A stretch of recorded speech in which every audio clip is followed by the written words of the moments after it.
C'est donc au Musée canadien des civilisations à Gatineau, à côté d'Ottawa, que j'ai rencontré Tony Moore. Tony, je connais ta passion pour les civilisations anciennes et pour l'archéologie. Qu'est-ce qui a provoqué chez toi cette passion? En fait, ça a commencé par un cours que j'ai pris, un cours d'archéologie biblique. Quand le professeur nous a montré un montage sur les villes de Dan et Beersheba, j'étais littéralement fasciné. Je me suis demandé, tous ces lieux dont j'entends parler en lisant la Bible, à quoi est-ce qu'ils ressemblaient vraiment? Et je suis parti pour mon premier voyage en 1986 pour essayer de comprendre la relation entre les sites, les lieux et les histoires de la Bible. Mais depuis 1986, tu as voyagé dans tous les pays du Moyen-Orient, en Europe et également en Asie mineure. Cela coûte de l'argent et cela coûte du temps. Mais quel est l'intérêt de tout cela? C'était pour moi une aventure passionnante. Ça m'a aidé à comprendre le contexte géographique et culturel dans lequel s'inscrivent les récits de la Bible. Par cette compréhension du contexte, c'est comme si l'histoire biblique prenait vie. Je constate que tu es vraiment passionné d'archéologie et de Bible. Alors, combien de temps est-ce que tu as passé dans ces pays? J'ai fait une dizaine de voyages dans les pays de la Bible. Et au total, j'ai passé plus de 8 mois à explorer les différents sites qui s'y trouvent.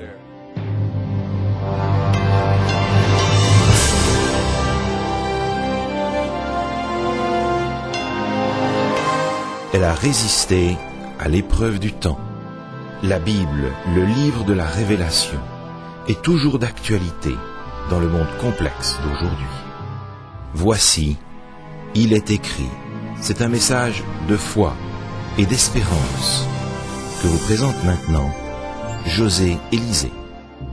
Dans la série Sur les pas de Paul, aujourd'hui, la lumière aux gentils. Après la lapidation d'Étienne à Jérusalem, les croyants se dispersèrent à travers la Judée et la Samarie. Ils allèrent jusqu'en Phénicie, à l'île de Chypre, et même jusqu'à Antioche de Syrie au nord. Ils partagèrent la bonne nouvelle de Jésus partout où ils se rendaient. Antioche était la ville reine de la Méditerranée orientale, la troisième ville en importance de l'Empire romain après Rome et Alexandrie. Aujourd'hui, elle est connue sous le nom d'Antakya, une cité moderne en Turquie sur la côte orientale de la Méditerranée. Elle fut fondée par Séleucus Nicanor Ier, l'un des généraux qui succédèrent à Alexandre le Grand. Il construisit cette cité et lui donna le nom de son père, Antiochus. Au loin, nous apercevons la Méditerranée, là où Séleucus fonda un port, auquel il donna son propre nom, Seleucius Piaereus. Elle se situe à une vingtaine de kilomètres d'ici. Mais dans l'Antiquité, elle était reliée à cette ville adossée à la montagne. Alexandre le Grand a battu les Perses à quelques kilomètres au nord, dans les plaines d'Issus. Les Juifs, ayant apporté leur soutien à Alexandre pendant la guerre, celui-ci leur offrit des terres dans cette région afin qu'ils s'y établissent. Séleucus leur accorda la citoyenneté ici à Antioche et leur accorda les mêmes droits qu'aux Grecs et aux Macédoniens. Les Grecs avaient un très grand respect pour les Juifs.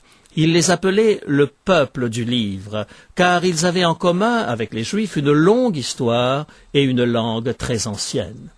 Les Grecs respectaient les Juifs et leur offraient toute latitude concernant leurs pratiques religieuses. Ils pouvaient observer le sabbat, pratiquer la circoncision, les bains rituels, aussi longtemps qu'ils ne faisaient pas de prosélytisme. C'était la limite à ne pas franchir. Et en contrepartie, ils étaient exemptés des fêtes religieuses grecques, des jours saints grecs et pouvaient pratiquer leur religion monothéiste. Les Romains perpétuèrent cette politique envers les Juifs. Même à l'époque où ils écrasaient l'insurrection de Jérusalem, les citoyens d'origine juive d'Antioche pouvaient bénéficier pleinement de leurs droits. L'Évangile s'enracina profondément dans cette ville, alors que les croyants venaient s'y implanter et partager la foi chrétienne. Ils commencèrent non seulement à évangéliser les habitants d'origine juive, mais également les Grecs. Observez de quelle manière Luc décrit les événements dans Acte 11, verset 20. Ceux qui avaient été dispersés par la persécution survenue à l'occasion d'Étienne allèrent jusqu'en Phénicie, dans l'île de Chypre, et à Antioche, annonçant la parole seulement aux Juifs. Cependant, il y eut parmi eux quelques hommes de Chypre et de Cyrène qui, étant venus à Antioche, s'adressèrent aussi aux Grecs et leur annoncèrent la bonne nouvelle du Seigneur Jésus. La main du Seigneur était avec eux et un grand nombre de personnes crurent et se convertirent au Seigneur. Après la lapidation d'Étienne à Jérusalem, la persécution provoqua la dispersion des chrétiens dans la Judée, la Samarie et jusqu'à Antioche, aujourd'hui Antakia. Il prêchait la bonne nouvelle aux Juifs de toutes ces villes. Certains spécialistes estiment que plus d'un dixième du monde romain était juif. En d'autres termes, un habitant sur 10 était juif. C'est une proportion impressionnante. À Antioche, cependant, un pourcentage plus important de la population était juif. Les disciples commencèrent à partager la bonne nouvelle non seulement aux Juifs d'Antioche, mais aussi aux Grecs. Nombre des citoyens romains étaient fatigués du polythéisme grec et romain.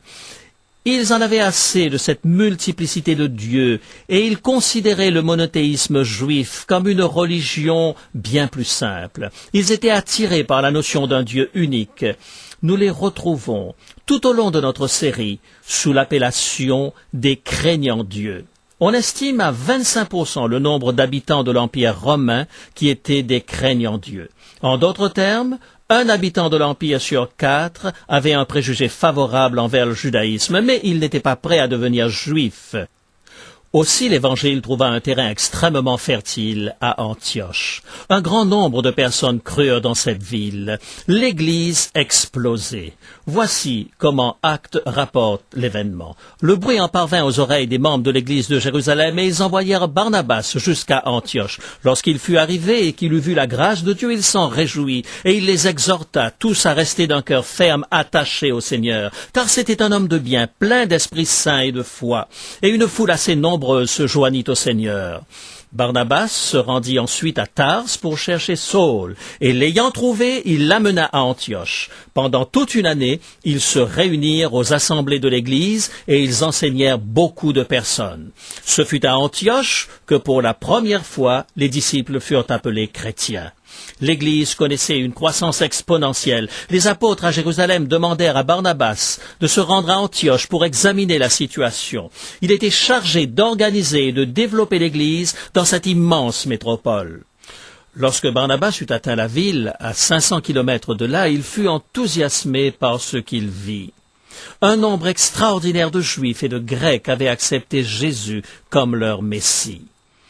Barnabas parcourut les 150 kilomètres depuis la côte jusqu'à Tars pour retrouver son vieil ami Saul. Il lui demanda de revenir avec lui pour enseigner la nouvelle église en pleine croissance à Antioche. Les deux hommes refirent le trajet de 150 kilomètres jusqu'à Antioche où ils enseignèrent les disciples pendant plus d'1 an. Ce fut une époque palpitante. Les croyants étaient si nombreux que pour la première fois, le sobriquet de chrétiens leur était donné ici à Antioche. En effet, ils étaient si différents, si originaux en suivant les enseignements d'un certain Christ, que les Grecs et les Romains les surnommèrent chrétiens.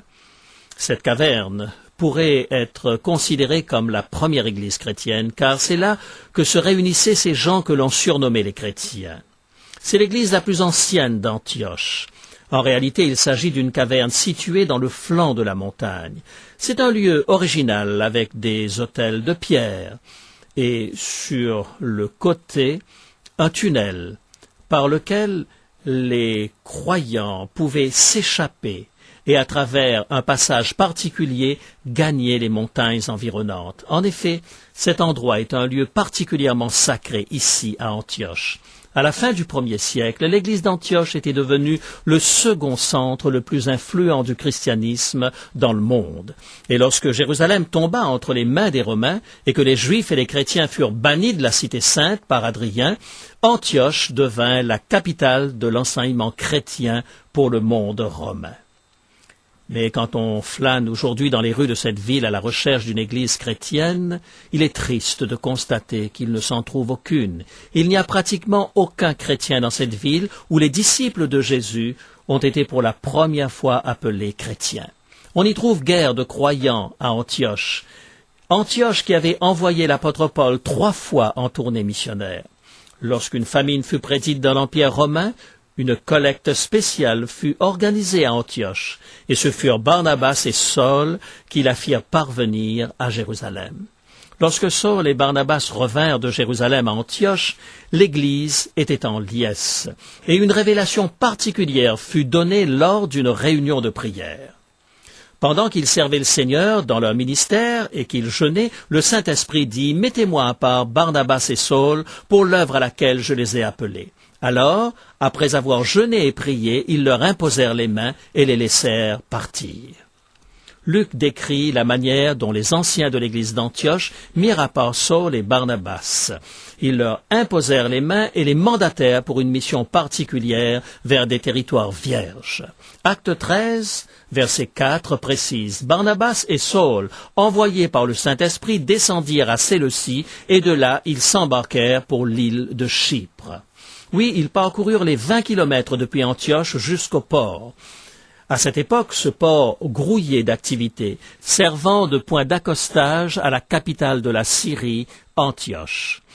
Il devait être plein de navires, car la flotte romaine de la Méditerranée s'y trouvait également. C'est de ce port que Paul et Barnabas entamèrent leur voyage vers l'île de Chypre pour proclamer la bonne nouvelle du Seigneur Jésus-Christ.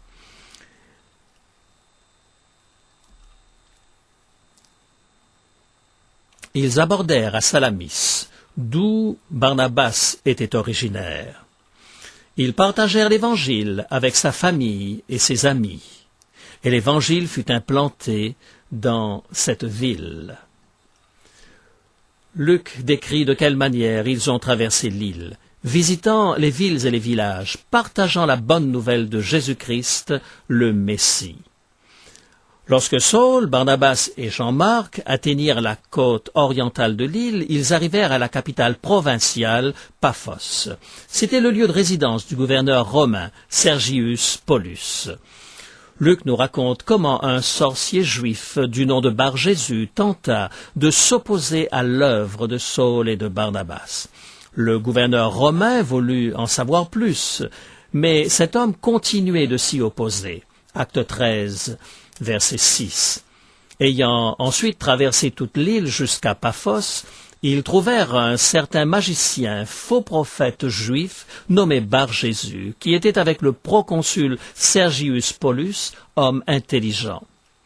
Ce dernier fit appeler Barnabas et Saul et manifesta le désir d'entendre la parole de Dieu, mais Élymas, le magicien, car c'est ce que signifie son nom, leur faisait opposition, cherchant à détourner de la foi le proconsul. Alors Saul, appelé aussi Paul, rempli de l'Esprit Saint, fixa les yeux sur lui et dit « Homme plein de toute espèce de ruse et de fraude, fils du diable, ennemi de toute justice, ne cesseras-tu point de pervertir les voies droites du Seigneur? Voici maintenant la main du Seigneur est sur toi, tu seras aveugle, et pour un temps tu ne verras pas le soleil. » Aussitôt l'obscurité et les ténèbres tombèrent sur lui, et il cherchait en tâtonnant des personnes pour le guider. Quel miracle fascinant que celui de ce sorcier frappé de cécité ici à Paphos, sur l'île de Chypre. Il avait rejeté la lumière, et maintenant il avançait en tâtonnant dans les ténèbres qu'il avait préférées à l'Évangile. Remarquez l'impact que ce miracle eut sur le gouverneur romain. Alors le proconsul, voyant ce qui était arrivé, crut étant frappé de la doctrine du Seigneur.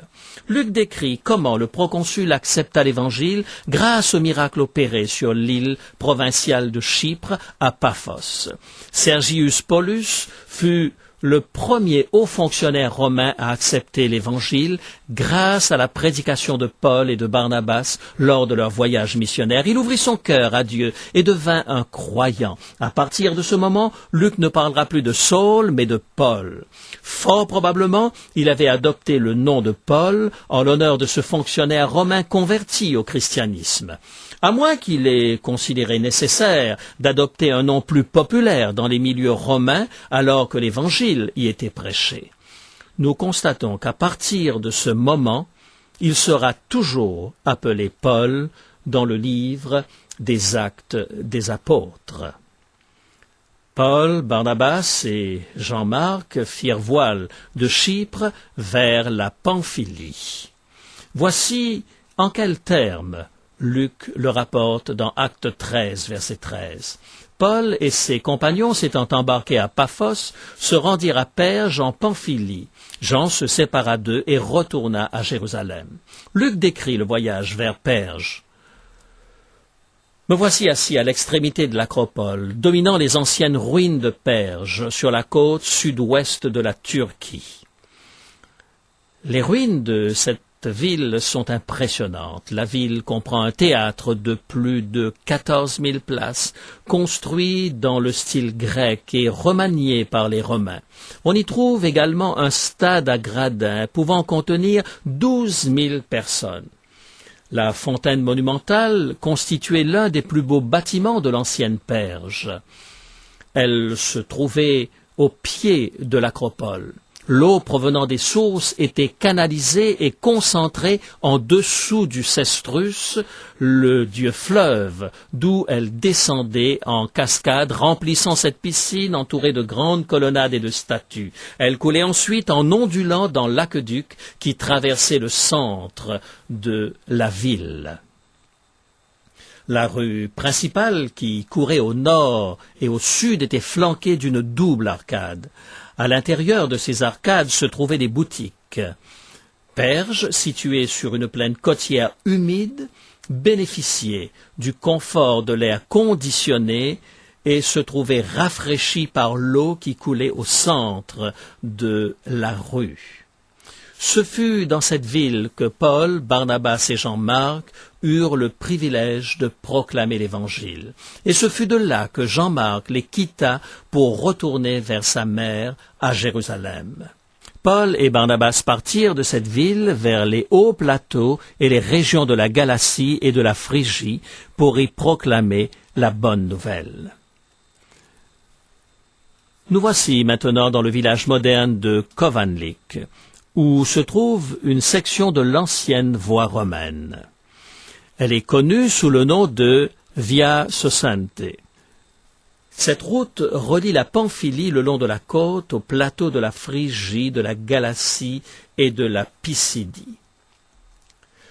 Paul et Barnabas ont dû marcher le long de cette route, gravissant la montagne, en passant par le col pour porter l'Évangile jusqu'à Antioche de Pisidie. Antioche de Pisidie était une colonie romaine. Elle avait été colonisée par des vétérans romains. Elle était connue sous le nom d'Augustus Antiochea. Son nom lui vient du père de Séleucus et on l'appela Antioche de Pisidie pour la distinguer de l'autre Antioche, celle des Orontes, d'où Paul et Barnabas sont partis. Paul nous apprend que c'est à cause d'une maladie qu'il est venu prêcher l'Évangile aux Galates. Aurait-il contracté la malaria sur les côtes marécageuses de la Pamphylie?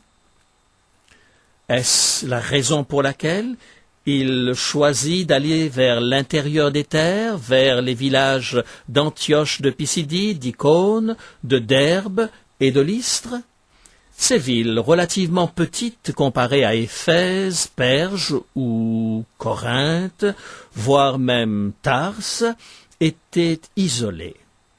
Il est possible que ce soit à cause de la malaria que Paul, cherchant un soulagement par rapport aux plaines humides côtières, ait choisi les plateaux plus frais et moins humides. On a pensé également que Sergius Paulus était originaire d'Antioche de Pisidie. Dans ce cas, le gouverneur de l'île de Chypre aurait pu avoir donné à Paul et à Barnabas des lettres de recommandation à l'intention de ses amis et de sa famille habitant sa région natale.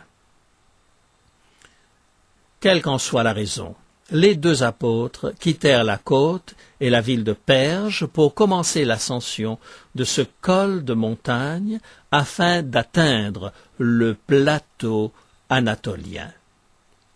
Parvenus à destination, ils prêchèrent l'Évangile dans la synagogue d'Antioche de Pisidie.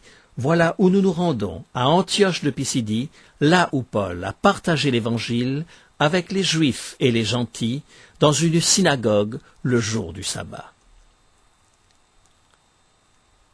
Je me trouve maintenant dans les ruines de l'église de Paul, à Antioche de Pisidie, construite au IVe siècle sur les fondations d'une synagogue juive où Paul et Barnabas avaient prêché l'Évangile aux Juifs et aux gentils craignant Dieu de la ville.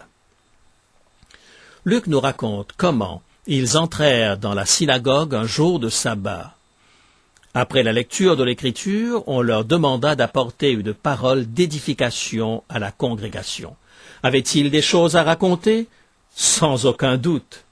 Étant entrés dans la synagogue le jour du sabbat, ils s'assirent. Après la lecture de la loi et des prophètes, les chefs de la synagogue leur envoyèrent dire « Hommes frères, si vous avez quelque exhortation à adresser au peuple, parlez. » Paul et Barnabas entrèrent dans la synagogue qui se trouvait ici, dans ce lieu.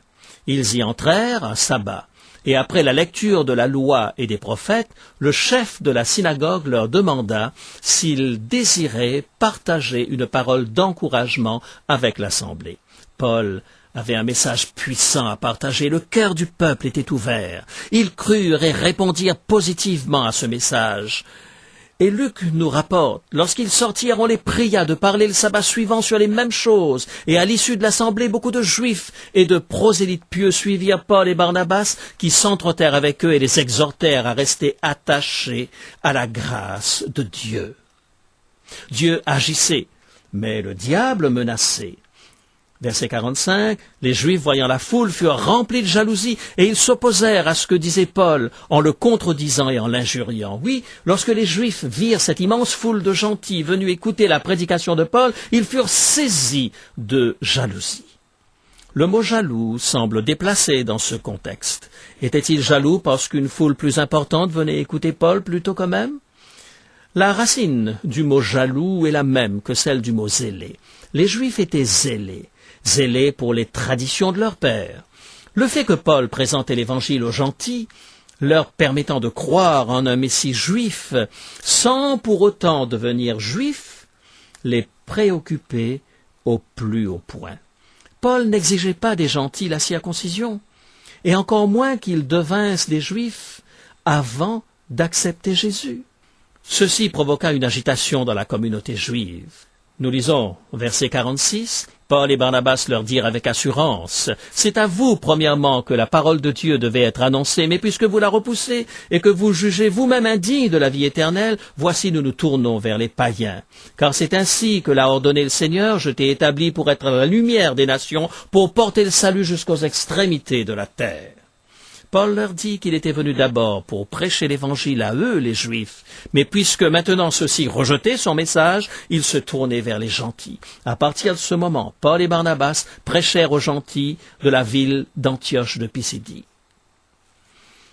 Et les gentils furent remués, ils répondaient en grand nombre aux appels de la grâce.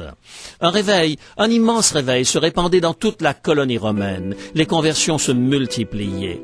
Les païens se réjouissaient en entendant cela, ils glorifiaient la parole du Seigneur, et tous ceux qui étaient destinés à la vie éternelle crurent. Les gentils répondirent avec empressement, et la paix de Jésus-Christ inonda leur cœur, les remplissant d'une grande joie. Au sommet de la colline se trouve le temple romain dédié à César Auguste. On y a découvert son testament qu'il proclame prince de paix. Mais voilà que Paul annonçait le vrai prince de la paix. Ils prêchaient Jésus, le Christ, au peuple de cette ville. Et pour la première fois, les gentils découvraient la paix authentique. Avez-vous découvert la paix de Christ dans votre cœur? Vous le pouvez si vous désirez lui ouvrir votre cœur maintenant. Il viendra y faire sa demeure et vous fera connaître sa paix. Prions ensemble. Éternel Dieu, nous te remercions de la manière dont tu as conduit Saul et Barnabas, qu'ils aient choisi d'abandonner le confort d'Antioche pour se rendre vers ces territoires éloignés, proclamant la bonne nouvelle de Jésus. Nous avons vu de quelle manière ces gentils et ces croyants juifs t'ont accepté comme le vrai prince de la paix. Nous avons découvert comment tu leur as procuré la joie et le bonheur. Nous te demandons d'opérer ce même miracle dans le cœur de tous ceux qui entendent ta voix aujourd'hui. C'est au nom de Jésus que nous te prions. Amen.